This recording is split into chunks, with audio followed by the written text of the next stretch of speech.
Afternoon, I'm Dave Summers, Snohomish County Executive, and we just had the most amazing, almost 2 hours talking with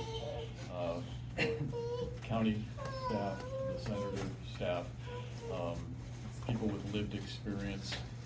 We are very interested in what we're doing. Snohomish County is trying to bring everybody together to work on this real plague that we have in front of us, which is fentanyl. We've been working on issues similar for many years, opioids, but fentanyl is a whole new beast. And we know we have to support each other on this. We're deciding how to spend the opioid settlement dollars that we've gotten, and we just allocated the first $1.4 million to that, but we want to know from everybody in the community what's the best use of that money. How can we make a difference in people's lives? I just recently lost my brother to fentanyl back in March. He was smart, funny, capable, a wonderful human being, and we heard today from some of the most amazing people too that have lived experience, that are articulate, intelligent, smart, capable, and we're going to really look to them to help us figure out how to attack this problem. So that's my 30 seconds. Thank you, Executive Summers. And I've been conducting the beginnings of a statewide tour, listening to our communities across the state and listening to people like Executive Summers and those here with lived experiences, so that we can have a more federal coordinated response with local governments to fight this crisis. It is a crisis, and our nation needs to understand that. I think when you hear from these individuals here today, you'll understand exactly how they've been trying to fight it on the front lines. We heard from law enforcement, we heard from first responders, we heard from our healthcare advocates in the community. We certainly heard about how we need more beds and bed capacity for treatment and faster response, and that this particular fentanyl crisis is something that is really something that people haven't seen. The level of addiction and its power is so strong and so high. The amount of fentanyl hitting our streets is so inexpensive that it is reaching in ways that people really haven't imagined in our past crises. Twice before, we were really called on to have a more integrated approach, first with methamphetamine problems and then with opioids. And it seems like this crisis has come back even bigger, and that is why we have to meet it at the national level with a task force response that helps the communities get the resources they need to fight it and coordinate with DEA and our local law enforcement to tackle this. Clearly, behavioral health needs to be a priority, and treatment needs to be part of the priority. And you'll hear from these individuals why that is so important. But I just thank them for sharing their stories today. Snohomish County, I'm so sorry, Executive Summers, for your own loss. Mm-hmm. And that's the point here. It is a national crisis when it is reaching this level of impact, and we hope that our public health can be part of this discussion. How does public health pivot from our COVID crisis to helping us deal with this fentanyl national crisis that we have? So thank you, and I don't know if we want to start down with you. Sure. Yes. My name is Lindsay Arrington, and I run a local grassroots organization called Hope Soldiers. The Hope in Hope Soldiers stands for Handing Out Purpose Everywhere. We are a peer support organization that helps people find freedom from addiction and mental health struggles. I am a person with lived experience. I have been in recovery, long-term recovery, for 12 years. I celebrated 12 years of freedom from addiction in April this year. I strongly advocate for people who are unable to use their voice to speak to these issues. I started this organization when I was 2 years into my own recovery, and one of the things that we started with was bringing awareness to these issues. We are now blatantly aware of these issues, and so now we focus on our other parts of our mission, which is to restore hope in the community and help love people back to life. Taylor Madison is with me. She's one of my clients. She's somebody that I've been working with the past several years. One of the things that Hope Soldiers offers that's very unique to other organizations is we provide round-the-clock support from the very beginning whether it's helping people get into treatment and housing, and then breaking other barriers that are helping, or that are stopping people from living their fullest potential.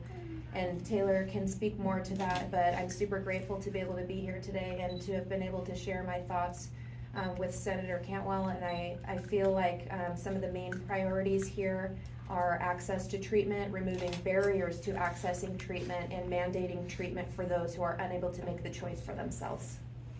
Thank you. Thank you. Hi, my name is Taylor Madison. I'm an addict. I'm really grateful to be here today, to be able to have shared my story and share, you know, what I think needs to happen. Where you know, from my path, I see that there have been barriers or areas that could change. I think something that's really important in this fentanyl epidemic is support. Is helping, you know, those people who are lost, like I was, doing things, you know, quickly. When someone's ready, getting them the help that they need immediately. Not, you know, a week or a month later, but immediately, because, you know, that day, week, month could be too late. I think, you know, people need time. Fentanyl is a whole new monster. It's not like meth. It's not, you know, like other opiates. It really enslaves people and takes over all that they are. I think long-term care is one of the only effective means for combating this. You know, 28 days or 5 days, that's not enough. I personally, you know, did 6 months of long-term inpatient, and what was really key for me was tackling, you know, a co-occurring disorder, not just tackling my addiction, but tackling my mental health issues as well, learning how to live a healthy life with those, between medication, therapy. It took time and it took work, and it took support, a lot of support. I wouldn't have been able to do it by myself. I wouldn't be here today if I wouldn't have had, you know, the peer support that Hope Soldiers has provided me, holding my hand every step of the way, figuring out things for me that I didn't know how to do, jumping through all of those hoops. You know, when you're in active addiction, if it's hard, you just, you know, keep doing what you know. So having an organization behind me that was able to set everything up for me, so all I had to do was be there, you know, and as time went on, put in the work. That was really key to my success. Yeah. Thank you guys. I'm really grateful to be here. We'll drop down to the end with Kaylee. Do you want to offer a few words? Oh yeah, my name is Kaylee Kaniayakala. I am a woman in recovery. I'm also a woman that works at the Everett Recovery Cafe, and also a woman that has a lot of lived experience. One thing that I took away from the roundtable was that it looked like a good set of individuals for us to really come together and really start working as a team to combat this fentanyl thing going on out there. You know, people are dying. You know, people aren't just overdosing, but people are dying. They're losing their lives. I work at the Everett Recovery Cafe, where we have a lot of resources there, and that when we help each other, we are also people in recovery. And then I'm also a woman that's very a big participant in a 12-step fellowship that has brought me here. And so I think that long-term recovery, in inpatient, outpatient, you know, I think that we can really make a difference if we work together as a community, start gathering all the tiny little pieces and somehow get this organization, you know, peer-to-peer, human-to-human, and get this going on. So I'm grateful to be here. I'm glad that we have this opportunity to all sit together and chat. And I'm looking forward to seeing what happens. Mm-hmm. I am Kathy Lee, and my son died of an accidental overdose at college in 2015, just before the holidays.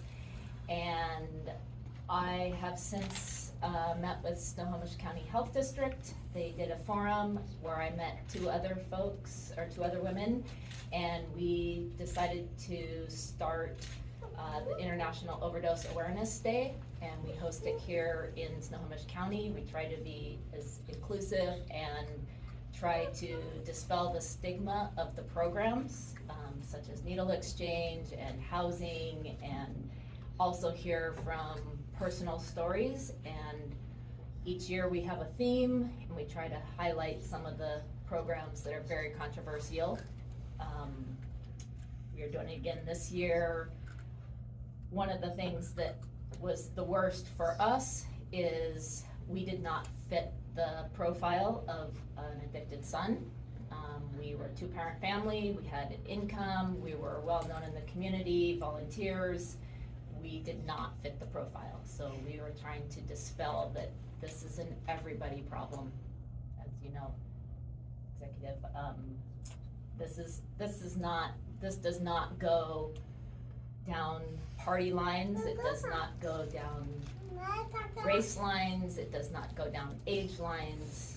We try to highlight that it can happen to the 12-year-old or the 50-year-old. It does not matter.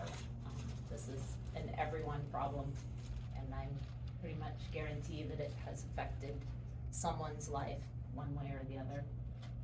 So, Thank you so much. Questions? I have one that might be quick, Senator, because, I mean, we know when it comes to fentanyl, the precursor chemicals are coming from China, they're going to Mexico.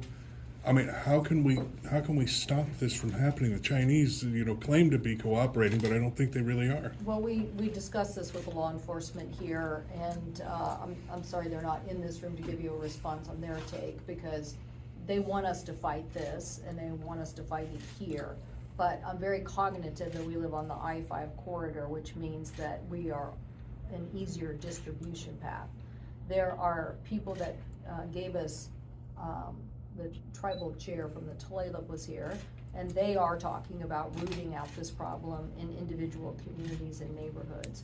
So I would like us to have more federal resources with the COPS and burn grant programs to help our communities root out people who are part of the delivery system, and then work federally as well to try to reduce this flow of product from China to Mexico, and then from cartels into our state. So we're gonna look at a holistic approach to that as well, but I'd like to give these people the resources. Now, when we had a task force on methamphetamine, we were successful in pushing a lot of this out of our state. Unfortunately, it ended up getting pushed into another state. And so we want to be strong, but we also want to try to deal with the larger issues. And it does have to do with distributions, from the fact that we're on this I-5 corridor. So it's not a surprise that some of the people most impacted already in Bellingham, the Lumbee Nation, and they've been taking a lead in trying to deal with this because so much of that product came into their tribal reservation. So we're going to have to deal with this flow of it as well.